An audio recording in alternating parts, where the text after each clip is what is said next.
What do you hide from girls so you won't get rejected? That I'm recovering from a large cancer operation. It seems to freak women out, and it doesn't help I'm unable to work. I'm not broke, but it just doesn't sound great, and far too many people in the UK judge you on what you do rather than who you are.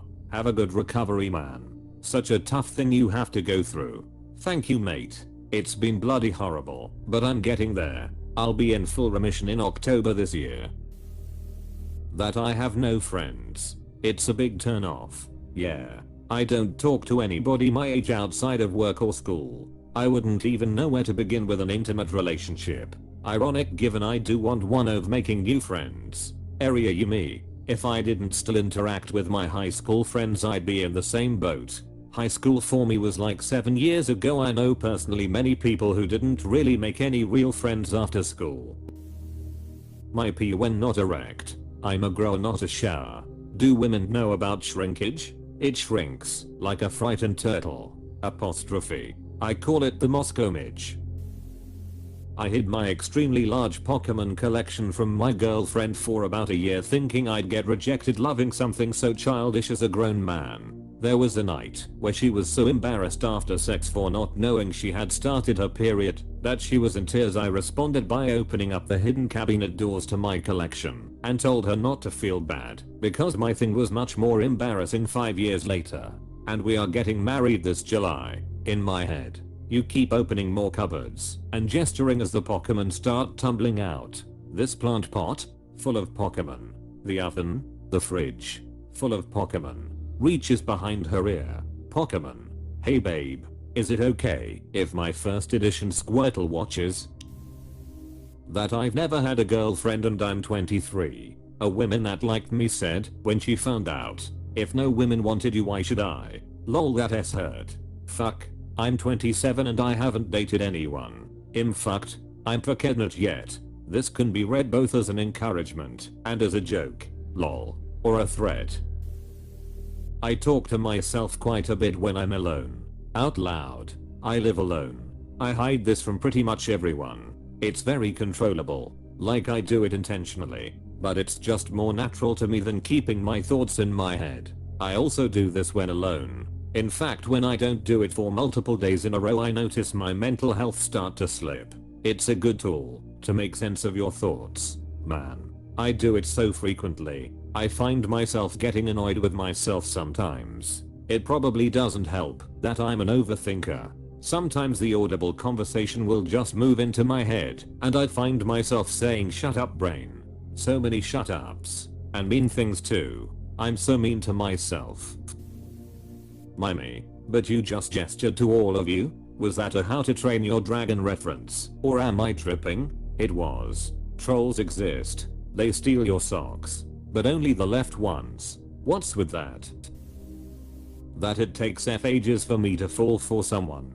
Attraction? No problem. Enjoying spending time with someone I like? Easy. A combination of the two? Sure. But the whole falling in love bit, that is somewhat central to the whole dating thing. Like eating soup with a fork. I know I'm not aromantic, because I have been in love a couple of times as an adult, but I sure could pass for one.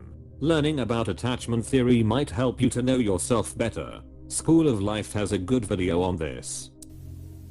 My testosterone deficiency and the resulting consequences that are still in diagnostics. Hopefully a doctor can get you on TRT and get you back to feeling better. Thanks. I get testosterone as a gel, but whether it is sufficient I don't know. //carrot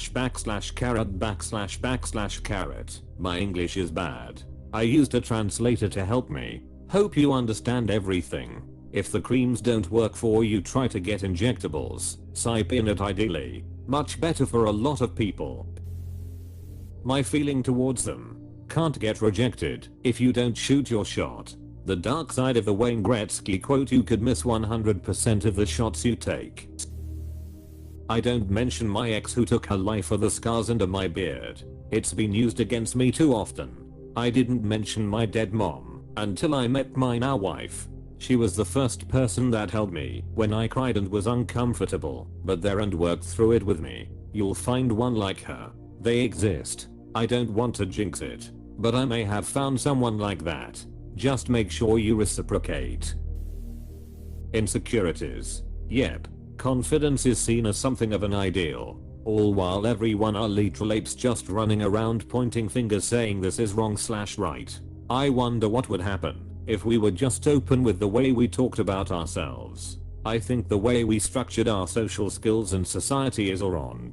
Everyone feels superficial and fake because we're all too sacred to show our true selves in a world where nothing matters in the end. It's a bit odd to swoop in with a book recommendation, but here we are. Ways of Seeing by John Berger talks about this a bit. Socialization and social gaze, as well as why it is the way it is and where it came from. You might find it interesting. He draws a line from the traditions of oil painting thought to the modern world. It's fascinating.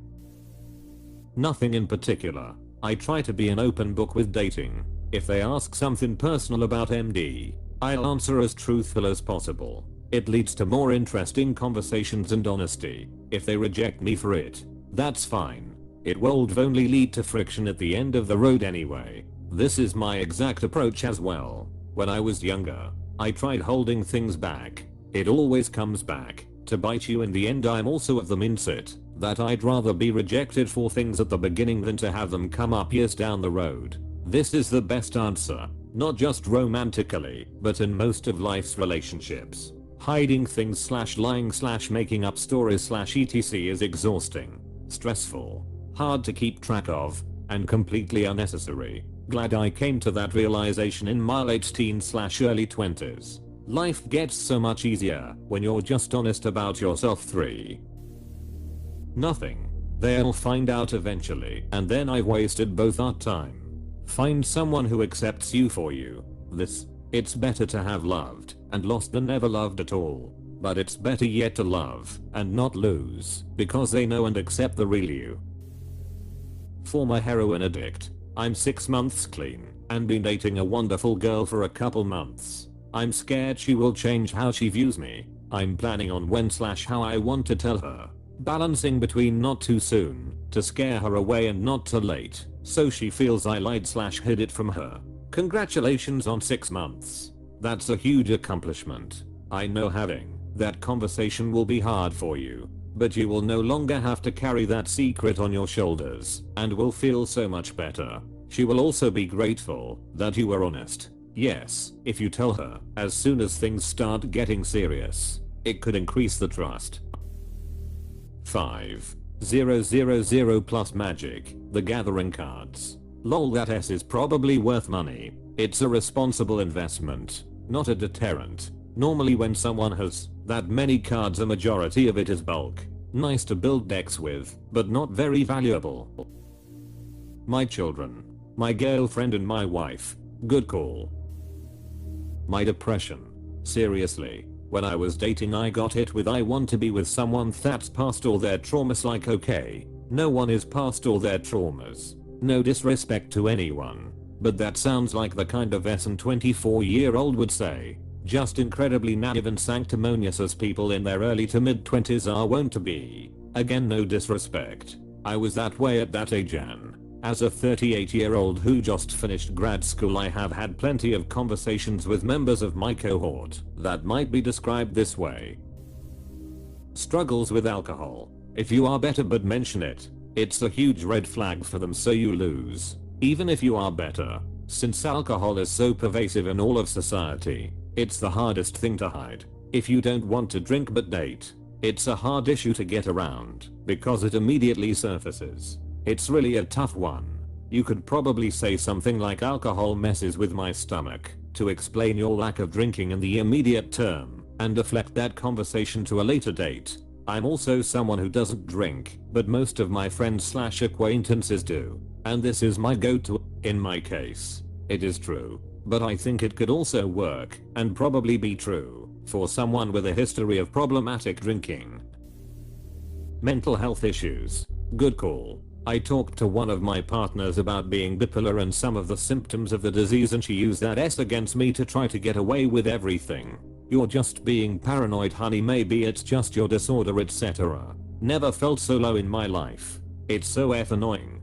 You are not allowed to get even a little angry over anything. or else they will ask you if you are taking your meds, or worse, label you abusive for reacting to their abuse towards you. Like you don't need a mental illness to have negative emotions towards fucked up situations. You cheated on me and told people we weren't in a relationship after asking me to move to another state with you. How am I supposed to handle that? What's that have to do with me being bipolar? Nothing. I've been shot in the head with a crossbow before. Death rejected me, so I don't really care if anyone else rejects me. Edit. I didn't expect this to get so many upvotes. The attention. It's going straight to my head just like the crossbow. No. That is metal as F.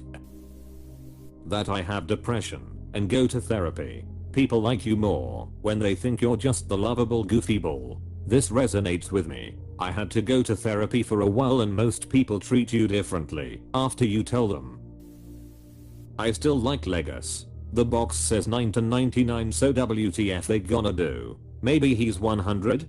Damn. Got me there, or he's 8. Ayo. My face. The fact that I've never had a real relationship before. I've gone on dates, kissed a girl once, and have never held hands. I'm decently attractive, but I'm picky, and the majority of women in my area seem to be the type I'm just not attracted to, for a multitude of reasons I won't get into, because it's going to inevitably yuck someone's yum. It's like every woman I'm attracted to is just not into me, but every woman I don't feel a connection with is, and the few rare times I've actually found someone with the potential to be something more, they end up just wanting to be friends, or we somehow stop talking, or we live too far away, etc. Something always just gets in the way. I legit sometimes think I might just be cursed. I'm a woman, but this was me, too. I was 31 when I met my now husband, and he was my first sexual experience and first boyfriend. I felt the same before him, and had much of the same experience. Just wanna chime in that this is kinda similar to what I'm experiencing RN. Not married, but yeah. Same age and stuff. Whoa. I always felt I had to hide how much I wanted / liked sexual activity, so I wouldn't get accused of only wanting sex and or a pervert. I think I had a high sex drive, even for a man.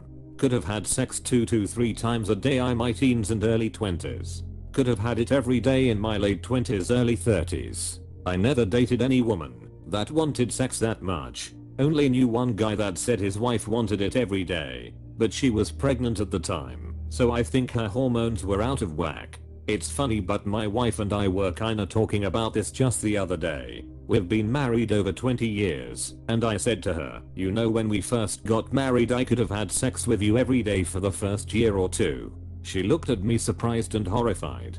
Said she didn't know that, and I said I didn't tell her that, or try and have sex with her that much, because I knew she didn't want to have sex that much. She said that's good, and I was right.